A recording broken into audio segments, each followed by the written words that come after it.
wanted everything she had. Now I wander forever with nothing. In the time when the baobab trees were young and the spirits still walked openly among men, there lived a woman named Adanna in the village of Okonkwo.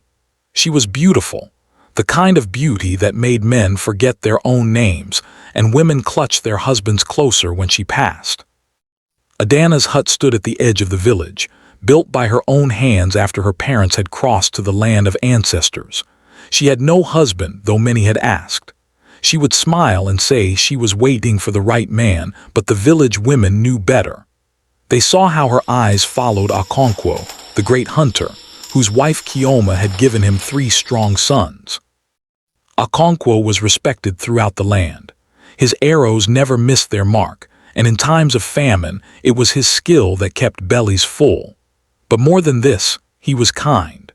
When Chioma had fallen ill with fever after their youngest was born, Okonkwo had sat by her sleeping mat for 7 days and 7 nights, cooling her brow with water from the sacred river. The old women would say later that Adanna must have visited the witch doctor in the forbidden forest. Others whispered she had made offerings to the trickster spirits at the crossroads. Whatever darkness she invited, it came willingly. It began small. Adanna would appear at the village well exactly when Okonkwo came to draw water for his family. She would ask him to help lift her heavy pot, letting her wrapper slip just enough to show her shoulder.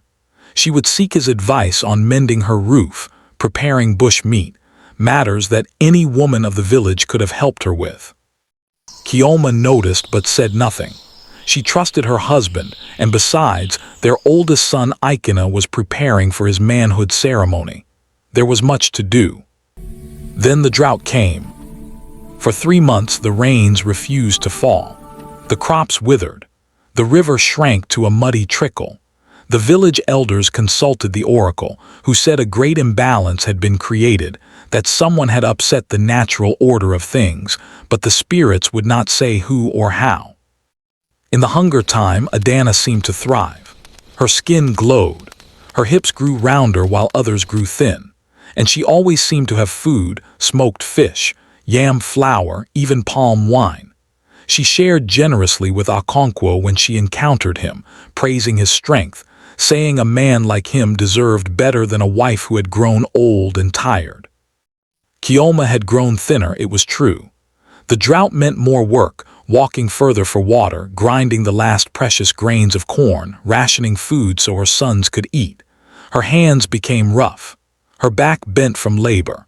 And Okonkwo, hungry and weary, began to listen when Adanna whispered that he deserved rest, pleasure, appreciation. The affair, when it began, was the talk of the village. Okonkwo moved into Adanna's hut, bringing his hunting weapons, his ceremonial beads, everything that marked him as the man he was.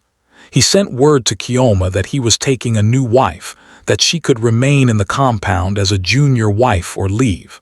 Custom allowed it. The elders frowned but could not forbid it. Chioma gathered her sons and left for her brother's village, her head held high, speaking curses to no one. But the oldest women noticed her lips moving as she walked, noticed her stop at the crossroads and pour water on the ground, an offering or a prayer or something else entirely. For a while Adanna had everything: Okonkwo's strength, his status, his hunting skills. She wore his beads proudly. She walked through the market with her head high, ignoring the cold stares of other women. She had won. Then the accidents began. First, Okonkwo's arrows started missing their targets.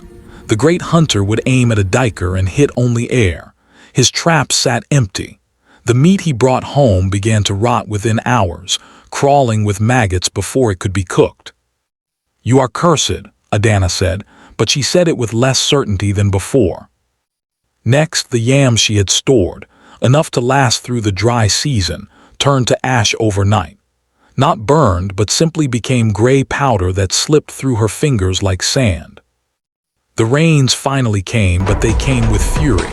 The roof of Adanna's hut collapsed, and when they rebuilt it, it collapsed again. And again. Okonkwo's strong arms seemed to have lost their power. The walls he built crumbled. The posts he set leaned and fell. Then Okonkwo fell ill, a sickness that made his skin hot as coals but his body shake with cold. The medicine man came with herbs and chants, but nothing worked. In his fever, Okonkwo called out for Chioma, weeping like a child. Adanna went to the oracle herself, taking her last chicken as offering. The oracle, an ancient woman whose eyes had gone white with seeing, laughed, a sound like dry leaves scraping stone. "You took what was not yours to take," the oracle said. "A husband is not a bowl to be stolen from the market. He is half of a whole, bound by vows and ancestors and the spirits who witness all unions. When you broke that bond, you broke something in the world itself. And the world will balance itself, child. It always does." "What must I do?" Adanna asked, fear finally creeping into her heart. "Nothing, it is already done. You wanted everything that was Chioma's. Now you will lose everything that was yours." Okonkwo died 3 days later, despite Adanna's desperate prayers to every god and spirit she could name. The village buried him with honor, but when Adanna tried to attend the funeral, a sudden wind rose and drove her back. His sons, Chioma's sons, would not look at her. After that, everything Adanna touched turned to loss. Her beauty faded overnight as if years fell upon her all at once. Her hut burned, lightening on a clear day. The small plots where she planted refused to grow even weeds. When she went to the stream, the water turned muddy at her approach. When she spoke, people heard only the cawing of crows. The village began to whisper that she had become a warning, a living lesson. Parents would point her out to their daughters. "See what becomes of a woman who takes another's husband. The spirits remember. The ancestors see. Balance must be maintained." Adanna wandered to the edge of the village, then beyond it, becoming one of those ragged figures seen on dusty roads, more ghost than woman. Some said she went to the forbidden forest and was never seen again. Others said she still walks, unable to die, unable to live, caught forever in the space between what she took and what was taken from her. Chioma never remarried. She raised her sons in her brother's village and they grew to be fine men. The oldest, Adanna, became a great warrior. The middle son became a healer. The youngest became a storyteller who traveled from village to village, and one of the stories he told was always his mother's, not with bitterness, but as a truth that needed telling. "When you take what belongs to another," he would say by the firelight, "you do not take just a thing. You take a piece of the order of the world, and the world will have its piece back one way or another. This is not revenge. This is balance. This is the way of things." And the people listening would nod, and the young women would think of Adanna, and they would understand that some victories cost more than anyone should be willing to pay.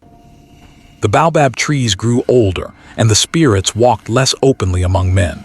But the story remained, passed down like a seed from generation to generation, taking root wherever it was told, bearing the same fruit. A reminder that the world has its own justice, slower than human anger but more certain than any revenge, as patient and inevitable as the turning of seasons. Don't forget to like, subscribe, and comment for more.